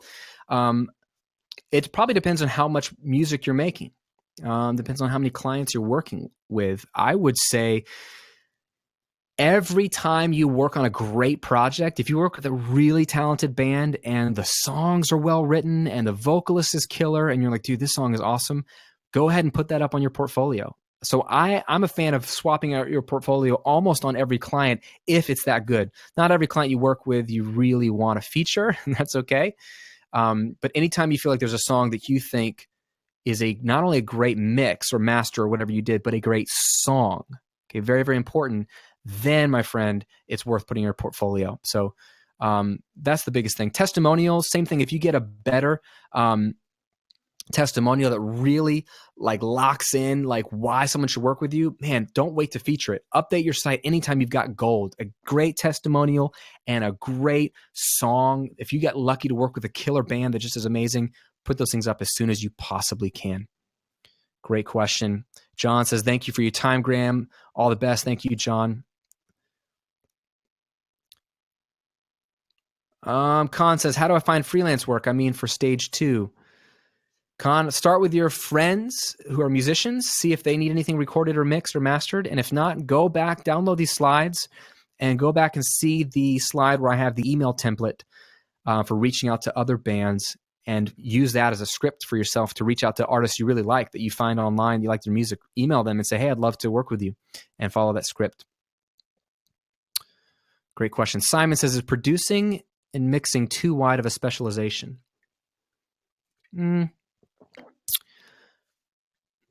No, it's not. But people don't understand what producing is a lot of times, so it's hard to explain. I would pick one as your main thing. So if you really like producing, like you really like working with a band from the beginning, then focus on that and you can offer a mixing service. Excuse me, but I really wouldn't say production and mixing. And a lot of my students struggle with that. They really want to show both. And I tell people, don't feel like you can't offer more. Just present one main thing on your website. Then if you start talking with somebody, like for example, I only present generally mixing to people. But when they hire me, I then offer them like, hey, since you're mixing with me, I also do mastering and I'll offer it to you at a discount. I never really advertise myself as a mastering engineer, but I'm offering a mastering service. So that's another way to do it. Great question, Simon. Wyatt says, Graham, have you ever seen a business work out with multiple people involved? I'm a mixing engineer and have a friend who does mastering. We thought about going into business together and unsure of that idea's viability. Great question, Wyatt. Partnerships are tricky. I have technically 3 businesses, one of which is a partnership, but he's a good friend. But it is tricky because let's say he or I don't want to do the business anymore. We have to have contingencies for what we do at that point. Does he get all my clients, or do I get all his clients if he quits? So it's a little more confusing. What you could start out with, Wyatt, is you and your friend could both be independent. You're independent contractors. You don't have the same business. You don't have joint bank accounts or anything like that. But you have an agreement where he is your go-to mastering engineer and you are his go-to mix engineer, or vice versa. And you then offer those services more intentionally to your clients both ways. And you farm each other work. You could start that way and just see if it works out. Then if you really felt like it was financially beneficial for you both to be under one brand or under one name, you'd have to have a good reason for that to work through and deal with the mess of creating a new entity, because that's what you would need, ideally, a new brand with a new bank account. All the money goes into that bank account. Then you each are part owners of that business and you get paid out by that. And it's a whole separate tax return because it's a new entity and blah, blah, blah, blah, blah. I would have to have a really good reason that would generate more income to go through the hassle of that if it's me. Great question. Bob says, Graham, do you feel there is a minimum skill or knowledge level for doing this, especially with no formal training? Bob, I don't think there's a minimum that I could quantify for you other than, do people think your mixes and recordings and masters sound good? If they do, then start doing free work and build a portfolio. If people like the stuff you're doing, then you're good enough for somebody. Okay? I started freelancing when I was in college in my dorm room as a freshman. So I'm 18 years old, haven't gone to audio school at this point. I've been fiddling with Cakewalk Guitar Tracks Pro on my Dell PC for about 2 years. And a year before that, I was fiddling with a Korg hard disk 8-track multi-track recorder. So I had 3 years of fiddling with recording. And then I get to college, I bought my first little Pro Tools rig with a 2-channel USB audio interface. And I put flyers around campus saying, hey, I can record your demo or your band or your recital. And I just made up a price and started charging. And you know what? I kind of sucked back then, but people paid me and it was good enough for them. And they were happy. They got what they wanted. They got value. They didn't have recording equipment. They didn't know how to record. I kind of did. So it was a fair exchange. And that's how you start. You have to start somewhere. If I'd waited till I was really good, I probably would have waited 10 years because I'm too insecure. I just dove right in. And that's what I want you to do, is dive right in. And you will get better and your clients will get better over time. My portfolio has gotten better. My clients have gotten better. I've gotten better every year. So just start. If everyone thinks that your stuff is awful, then maybe you need to get some more practice. But guess what? I know a great website called The Recording Revolution. Just go to recordingrevolution.com and there are hundreds and hundreds of articles and videos for you to consume for free where you can learn how to record and mix so you sound really good. So that's all you got to do. Great question. Bryant says, Graham, how do you get clients when you only have 6 mics to work with? Most bands I've talked to laugh at me when they find out I only have 6 mics. Well, here's what you do, Bryant. You stop working with potential bands that laugh at you or care about how many mics. And you just work with bands for free that shouldn't care how many mics you have. Use your 6 mics to get a great sounding drum sound. I have a course where I teach how to record a drum kit with 5 mics or less, and it sounds amazing in a small little room. So you don't need more than 5. Get a killer drum sound. And then if they like your portfolio and they think your drums sound great, and they come to find out that you only use 6 mics, they're gonna be like, oh, wow, that's cool. You educate them that there's this cool thing called Glenn Johns, and he only used 3 mics, maybe 4, and you're gonna use 6. And actually, you can almost tell them and educate them that the more mics we use, the more chance of phase problems, and it's actually not necessary. You can have a more balanced, punchy sound by using fewer mics. You can pitch the whole thing as if it's better to use fewer mics. That's actually legit in so many ways. So you just got to work with different people and then get your portfolio to sound good with the 6 mics. And then you'd be like, dude, this is how I got this sound. Who cares how many mics? You know? That's an indicator that it's just a bad potential client. Steve has a question. I'm new here. Which product to start with? Steve, I think Total Home Recording is a great course for you because it'll walk you through how to record in a tiny little bedroom start to finish so that your tracks are even better ready for mixing. So I would start there. Ian says, Graham, getting more weekday work instead of weekends and evenings. I'm pretty much full-time otherwise in my studio. So maybe the question is, how do you get more weekend works? This is tricky if you are recording a band because then it has to sync up with their schedule. For me, I did probably my first, 5-6 years of freelancing, only doing nights and weekends. Now, I had no kids at the time, and my wife was cool with me having bands over on like Thursday nights and Friday nights and like all day Saturday up until dinner time. So that worked out well for us at the time. And I told bands like, look, these are my available slots. Just work around them. And if they couldn't work around them, then I wasn't a good fit for them. So you just kind of have to educate them on what you have available. If they really want to work with you, they'll do it. Or position yourself as a mix or mastering engineer. Then you can do everything remotely. Then it doesn't matter. Then they can send you the files. And that's what I do primarily these days is remote mixing. They can send me the files and I can just work on them whenever I have time. And that's very ideal. Somebody's saying if the link doesn't work for the Audio Income Project, you can just go to recordingrevolution.com/AIP. That'll take you to this special offer, recordingrevolution.com/AIP, if the link's not working for you. Gil asks, if mixing is your specialty, how to best position yourself when there are a number of quality studios in your area? Oh, I love this question, Gil.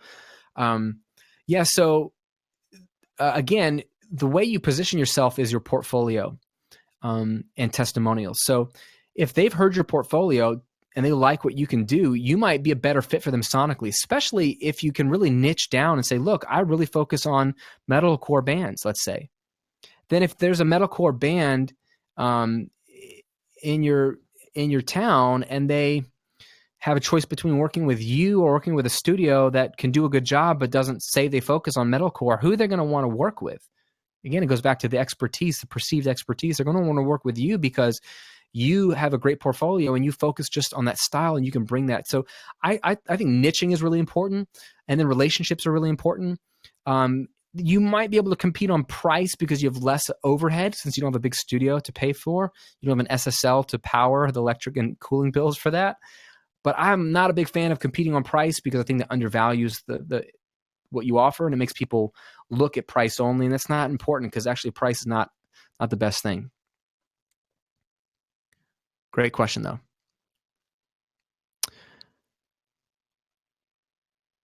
All right, so Dayon, who's in the chat, says that the slides sale page is down, working on fixing it. Yeah, and we'll get it up there for you. We'll keep doing some questions here. Somebody asked about soundbetter.com. And SoundBetter is great. I know the guys at SoundBetter. I've used it before, and I'm actually going to be doing a tutorial on it soon. It's a great place to it's another great place to be represented and to potentially be connected with clients. So definitely a big fan of that. I'm more of a fan of going directly to bands. So if there are bands in your area that you like or bands that you listen to online, be bold and go directly to them. And I think it will really, really, I think the early bird gets the worm. I think the person who's productive gets the worm. I think you want to not wait for people to come to you. You want to go to them. So I'm a big fan of that.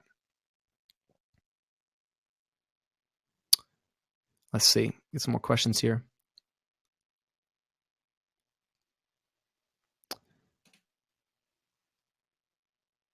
Harry says, thanks for this. Maybe a dumb question. No dumb questions, Harry. How do you get people to send you files? They're really big files. That's all. Great question. Lots of great tools these days. Typically, I'll use WeTransfer.com because it's free. You don't have to have an account. You don't have to log in, any of that nonsense. You can send files up to 2 gigabytes. So most multi-track sessions, most Pro Tools files, if you put all the audio in a file and you zip it down, most are less than 2 gigs. I have only once, I think, or twice had a client that had more than 2 gigs worth of audio to send me, and then they can break it up into two downloads, and that's free. So WeTransfer, like WeTransfer.com is usually what I get for people to send me their massive files, and then posting a mix. You can use just a Dropbox folder that you share with them or something, and post like a 192 MP3 or something, and then it's very easy. You can email it to them. All right, let's see.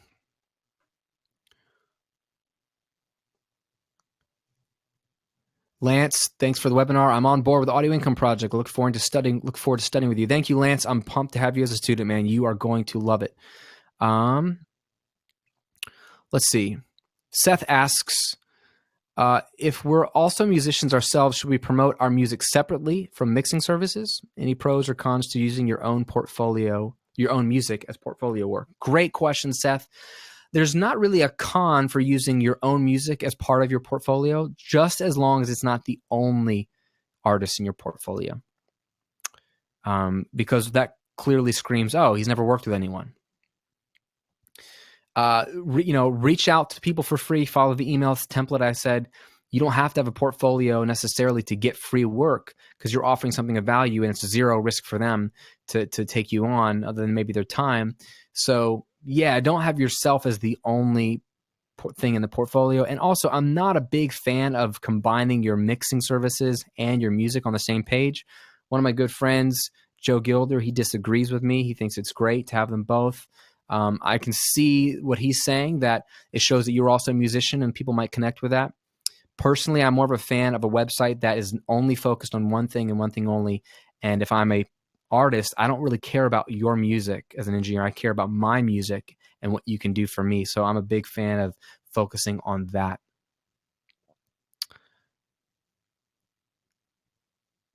All right, let's see. Moving back up. Some duplicate questions here. Chris, I see your question. Don't keep posting it, man. This offer is only available right now. I'm sorry if you don't have the money for it. I can't offer it after this, so I'm sorry, bud. He's filling up the chat. Let's see. Florian says, first of all, great work. Thank you. You told us to do free mixing to start out with. Got it. How do you get a band to pay for your mixes that you did a free mix for before? Okay. So how do you transition from a band that you did free with to then paying you? Great question, Florian. I'm glad you asked. Here's what you do. I've done it before. If you worked with a band, let's say, did a mix or an album for them or song for free, you have it in your portfolio now, they've got a great song, and let's say it was a success, meaning both parties were happy and they loved working with you. Now, let's say you're ready to move from stage 2 to stage 3 in the freelance arc, going to paid work.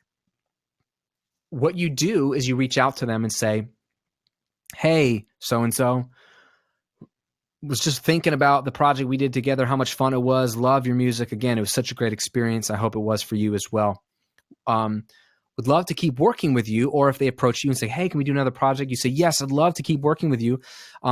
Unfortunately, now I no longer offer free work, as I'm starting to get paid work from all kinds of clients. And so here are my new rates.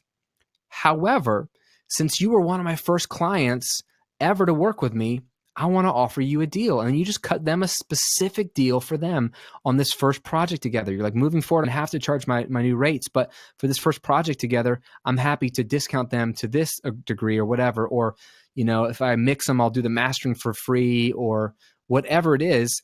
Offer some kind of deal for them, just as a token of gratitude, to say thank you for working with me at the beginning when I didn't have anything to show for it. They will appreciate that, and it transitions them from seeing you as just a person who offers free work to like, wow, man, Graham really is valuable and he's charging people now, and I really should be paying full price, but I appreciate that he's giving me a deal. It gives them a sort of bridge to get you up to your real rates, and they'll respect you. So great question, Florian.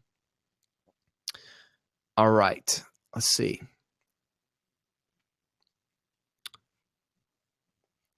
Let me get back up here. Yeah, Chris, please stop spamming the chat, man. I can't see everybody's questions. Harry asks, is there any shame in using programs like Easy Drummer? I've used it for my own stuff before, but do clients tend to look down on it? No, not if you educate them. Remember, musicians care about one thing and one thing only: their music sounding amazing. Okay, that's it. So if you feel confident that Easy Drummer is a way, a tool to get a great sounding drum sound faster that will save them money and time, and the results will be just as good, if not better, then communicate that to them. Frame Easy Drummer in that light, and you'll be fine. I have a client, a student of mine, an Audio Income Project student in Australia who his focus is creating the rhythm bed for bands. So like if you have a demo or a song, send it to me and I'll produce the drums and bass for you so then you can play the rest. And this is great for singer-songwriters. I love the unique offering because it's great for people who can play guitar or keyboard and they can sing, they can do everything, but they don't play bass or drums, or at least not very well. And he's a drummer, has a drummer's ear, and he's a bass player, and he's played in all these bands for years. So he has the vibe for what a good rhythm section should be. And he had this exact same question, but what he does is he does it in Logic, I believe, with the drummer track, the virtual drummer program they've built in. And he creates he spends hours creating amazing drum performances. So what he sends them back is a multi-track drum performance and a bass performance that sounds like a real drummer played it. And he explains to them that it's not a real drummer he mic'd up, but he has the expertise to program the drums in such a way that they sound good. And people love that. So that's another way to pitch it. Great question. Neil says, Graham, thanks as always. Got to do some free work. Thanks to this, hopefully soon some paid work. Proud of you, man. And I asked a similar question. May I use my own recorded or mixed music on my portfolio? Yes, Anna, absolutely. I've done it before. Just don't make it the only artist on your portfolio. Great question. Matthew has a good question. How much time do you invest in promoting yourself against time spent honing the craft or mixing clients? It's a great question. I think you kind of have to, you could split it 50-50. I mean, doing the craft is what pays the bills. It's also what makes you better. But promoting yourself is what pays the bills because it gets you clients. So you could have a simple formula of as much time as you spend actually doing the craft, spend as much promoting. No less than 25% of your time maybe would be spent on promoting, but promotion is huge. You got to understand, think about if you're reaching out to a band to work with them, 8 out of 10 bands you contact, 9 out of 10 bands you contact probably will never get back with you. It's a numbers game. Most people are busy. The email goes in their spam filter. They want to respond. They never get around to it. They don't like you. Most people aren't going to respond. So it's a numbers game. You got to get out there and hit up a lot of bands that you really genuinely, and this is important, you genuinely want to work with them. You genuinely like their music and you genuinely think you have something to offer them. I think it's really, really important. So, promote. It's the lifeblood of any business, and don't feel bad about it because you have a valuable service to offer that will really make their music better.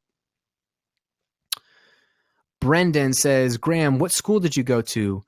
I'm a Berkeley music production engineering guy here, class of 2000. Way to go, Brendan. I actually was applied for and got into Berkeley, but God had other plans for me. He sent me to another school. I felt like I was supposed to go there. Good thing I met my wife there, and we since had 2 beautiful daughters, and she's the best woman I know, so I'm glad I went there. I went to James Madison University in Virginia, and they had an awesome program, and I had some amazing professors. And honestly, my favorite part of the program was my classmates. I worked with some of the most talented musicians and engineers I've ever worked with, and it was fun. It was when music was just really, really fun, and I got to collaborate with a lot of cool people who are still my friends today, who are doing really, really cool things. One of the guys I went to school with, Ross Copperman, he's a songwriter in Nashville now. He was signed to Universal UK, but as an artist, but now he's a songwriter in Nashville, and he writes songs for all the hit country artists, Toby Keith, and anybody who's got a hit on the radio and country right now, he's written their songs. It's amazing, and he's just doing cool stuff. So I'm just proud of him. Got to work with cool, really talented people. But I love Berkeley. One of my best friends went there. We were trying to go together. That was the whole deal, and just become rock stars. Hopefully you became a rock star, Brennan. I know a lot of people never finish the program. They drop out and become rock stars. So, Scott just joined Audio Income Project. I'm freaking out a little bit. I've never taken a step this big. I hope I can make it work. Scott, I'm proud of you. The program works if you put in the work. So I'm excited for you, man. And I will be there inside the members area if you need questions answered, no problem.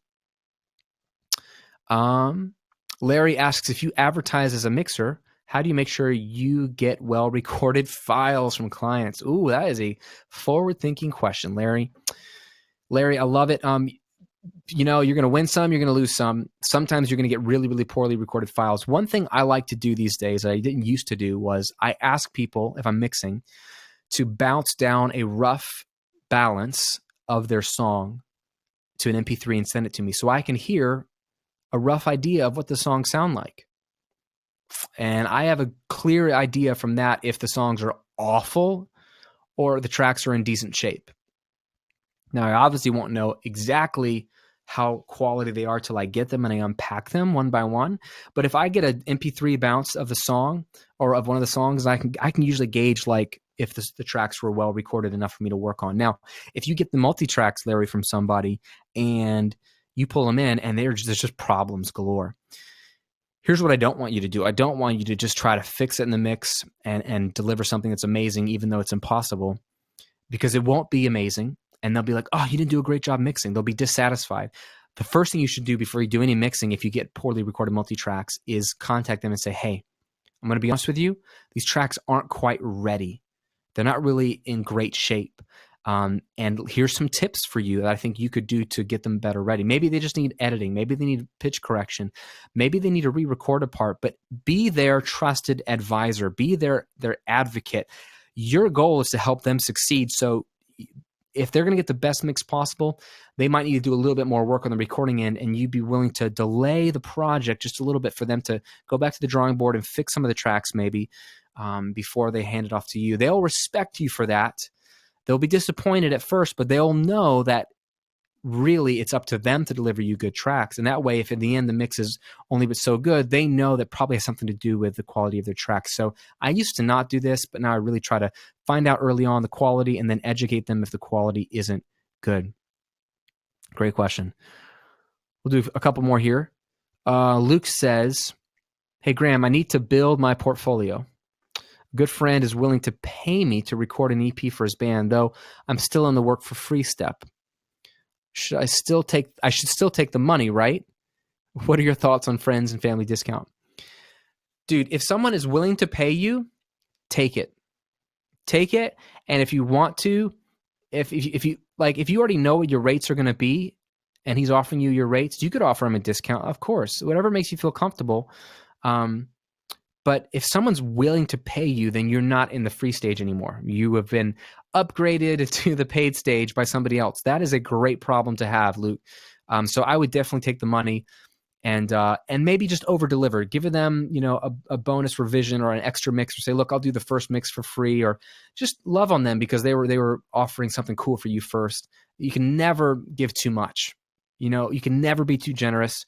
But don't say, no, I'm in stage 2 of the freelance arc that Graham said. I'm only doing free work. Don't say no to the money, because the free stage is really only a means to an end. It's to get the portfolio, to get people to want to pay you.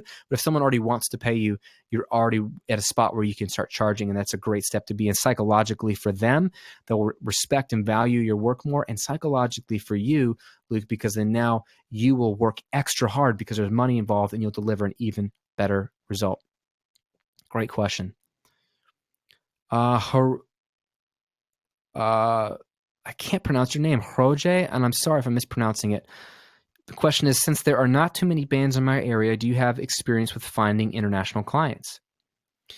Yes, I would recommend that that email template I put here in the webinar today for reaching out to bands to work for free. Follow the psychology, unpack the psychology of that email and follow that flow. And reach out to people online. Honestly, I don't work with any clients locally here in Tampa, Florida. The only people I work with locally are people at my church and my own band. Every other paid client I have is from all over the world. I used to do remote recording where I'd fly into cities and record at people's houses, basements, churches, warehouses. But now I do remote mixing. So all my interaction is online. I find people online or they find me online. So yes, absolutely. It's no problem if there's nobody in your area. Just start with online. Steve wants to know, how long after total home recording would I be ready for what you're offering today?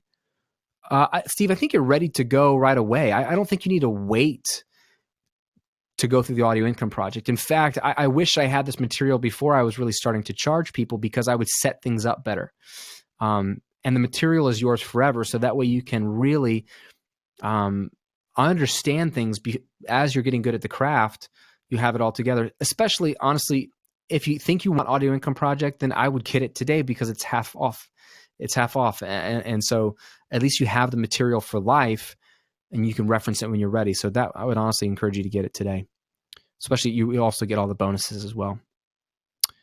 All right, let's see. Chris says, I use Logic Pro. How can I do mixes for clients' projects that are tracked in another DAW? Great question, Chris. There's just two answers that are the same, but two ways of doing it. One is you can own those other DAWs as well. And so when people send you those files, you can open them up and export them out into audio tracks that you can use in Logic. Some people like to do this, like people who work in Studio One or Logic or Cubase. They also own Pro Tools because most people in the world are using Pro Tools. And so that way they can at least accept Pro Tools files. But, honestly, all I do is I don't even take Pro Tools files from people. I don't even know if they're using Pro Tools. I don't even ask anymore. I just say, look, take your songs and export out all the individual tracks as consolidated WAV files, 24-bit, all starting from the same point of the song. That's all they have to do. They have to find out how to do it. You can do it in every single DAW. The flow is a little bit different, but that way what they're sending you is actually audio files that you can drag into a fresh Logic session, and they'll all line up and play beautifully together, and then you're good to go. That's the easiest way to do it. Varun asks, Graham, could you recommend some headphones I could use for referencing my mixes, please? I was looking at Bayer Dynamic DT 880s Pro, but the whole different ohm option is confusing me.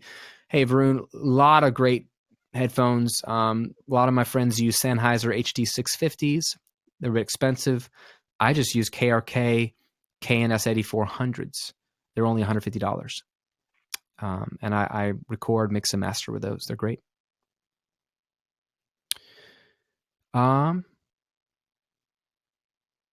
Brad says, Graham, thank you for answering my question. I would like to offer a suggestion for everyone still in the chat. I recently began freelancing in January. Now I make about $400 a month, but it's not exactly music where the money is coming from. Many podcasters need help editing. Hit them up. Love it, Brad. Great tip.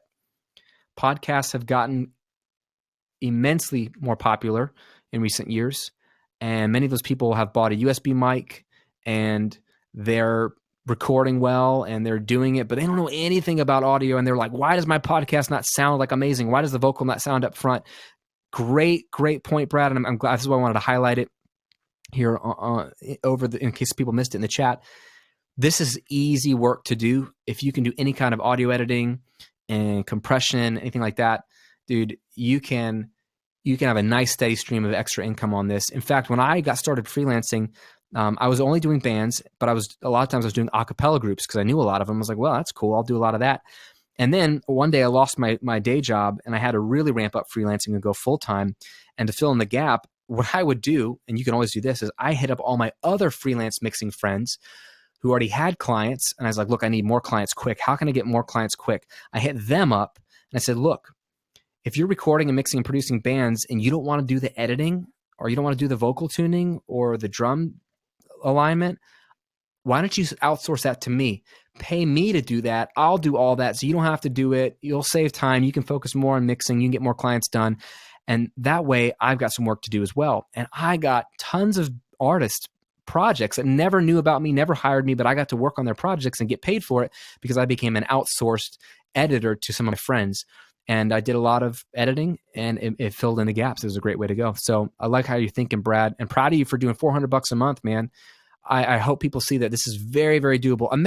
Just imagine what $400 a month extra will do in your world for just a little bit of time a week. You can start investing. You can pay off debt. You can You can go out to eat more if you really like that. That's one of my favorite things to do. You can invest in your studio. This is what I did early on. I just sunk all the money back into my studio. If I needed a faster computer or some more microphones, dude, it's awesome. Love it. Lindsay, how much should one charge? I recorded a girl singing for her YouTube covers and mixed and mastered them in total for $40. Definite fear of raising the price. Lindsay, I'll tell you two things. One, you way undercharged, girl. Mixing and mastering a song for $40 is way too cheap, in my opinion.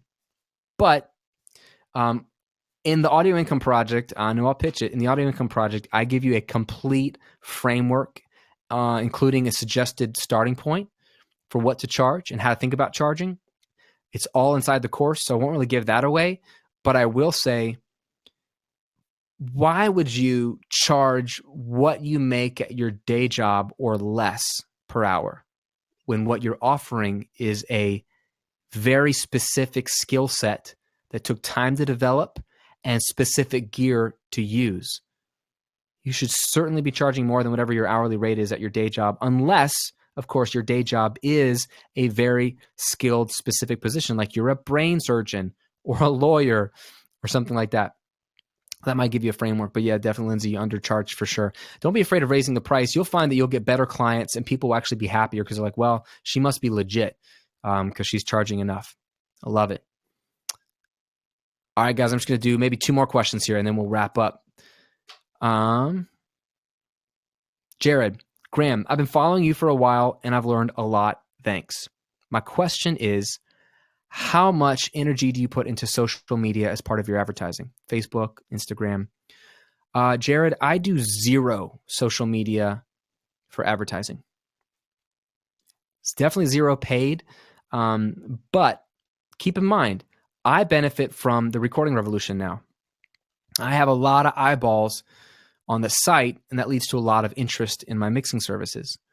This is one of the things I teach you how to do in one of the bonuses I'm offering today only on the Audio Income Project on how to build the blog and the email list. I literally teach you exactly what I'm doing with the Audio Income Project to generate even mixing clients for myself. And I have a lot of my students for the Audio Income Project that are doing this, and they're getting not only more clients, but they're getting clients that really view them as experts because they have this resource out there in the world. It's a great, great way for free advertising because the resources get shared. Anyway, I walk you through a whole step-by-step process for how to do that in the bonus video. So I would really recommend that. As far as social media, you'll want to create a presence and you want to show activity in the sense that you are actively working with bands and doing great stuff so that you're relevant. That's where a lot of people are finding out about you these days is social media.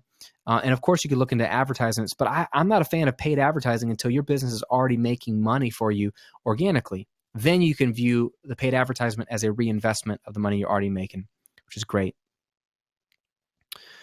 And last question I'll answer. Jerome says, how do you recover from a bad experience with a band or artist? Jerome, I'll be honest, I've had a few of those. A couple things.